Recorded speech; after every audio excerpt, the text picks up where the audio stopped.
2. One, two, Alas na Kira.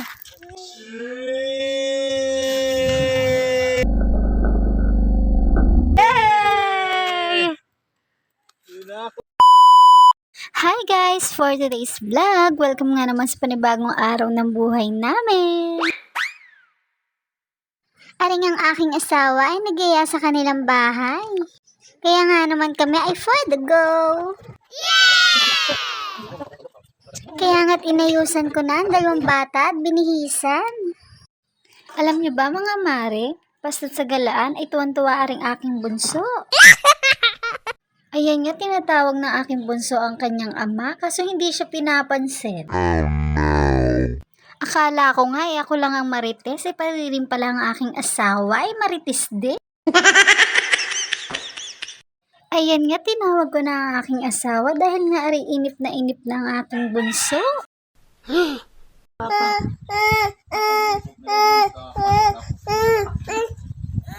Ayan nga, at kami lumakad na. Pero nga ni kami napatigil dahil nga'y kukunin niya aring paborito niyang kalapati. Alam niyo ba mga mare, aring ang aking asawa ay hilig talaga ay magkalapati. Ay natanong ko nga rin sa kanya minsan kung bakit ba ang hilig niya sa kalapati. Ay alam niyo ba ang sagot sa akin, ay buti nga daw ay kalapati ang hilig niya at hindi man babae. Ay kaya nga mare, huwag niyo nang tangkain pang tanungin ng inyong mister at baka kung ano pa ang masagot sa inyo. Hayan nga't kami lalarga na para kami madaling makarating sa bahay. At alam nyo rin ba mga mare, para nga niho rin kaming NPA, no permanent address? Ay paano nga niho? Ay minsan ay nasa buhay na tubig kami, minsan naman nandito sa Recodo.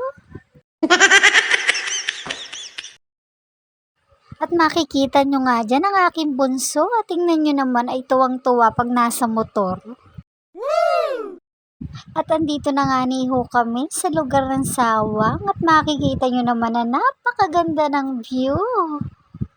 At kasing ganda ko nga niho, ay aroy! Oh my gosh! Ay nagpipiling na naman nga niho tayo mga mare.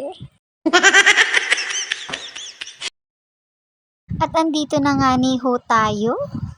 At tingnan nyo nga naman ang aking anak. Kaang-kaang pa maglakad. Hayanga't inaabot ng kanyang ama ang kalapati. Hindi nyo nga natatanong.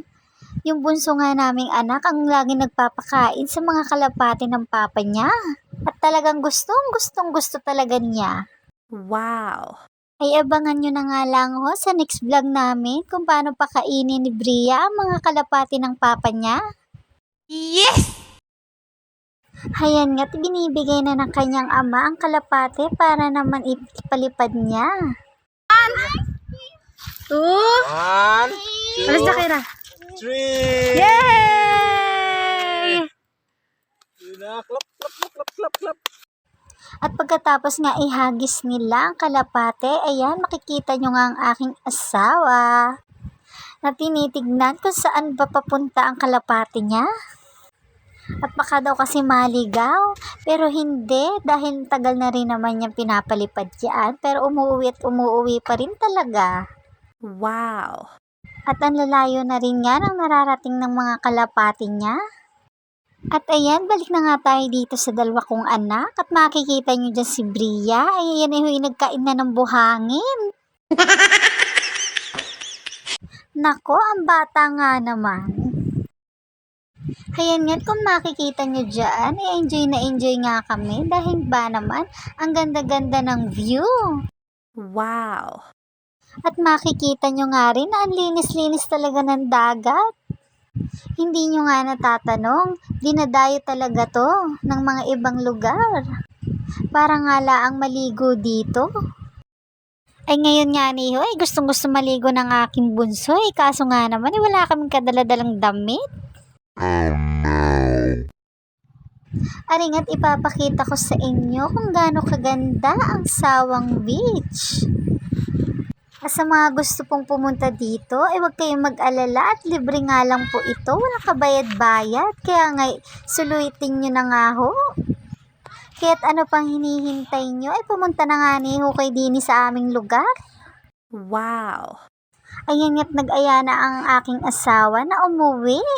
Kaya ngayon ay kami uuwi na nga din. Malapit nga lang din ho Dini ang kanilang bahay. Kaya nga madali na lang din kami makakarating. At kung makikita nyo naman ang aking bunso, inaandini ho sa unahan ng motor.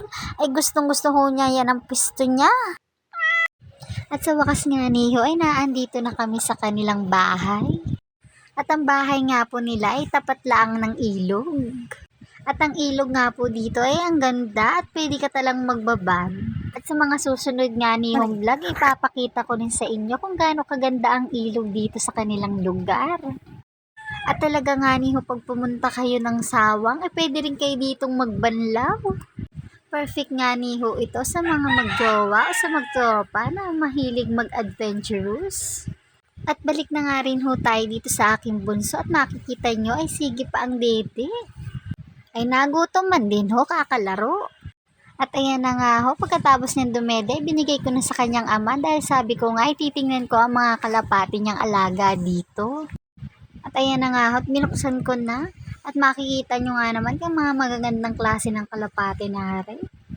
Ari nga ho, yung iba yung mga pispis laang at yung iba nga naman ho ay bigay-bigay lang ng mga kumpare niya. Siyempre, yung iba ay binili nga niya. Minsan nga naiiyamot na ako dahil minsan may dala siyang kalapate at sabi nga babayaran daw. Ay sus, Ginoo nga man din ho.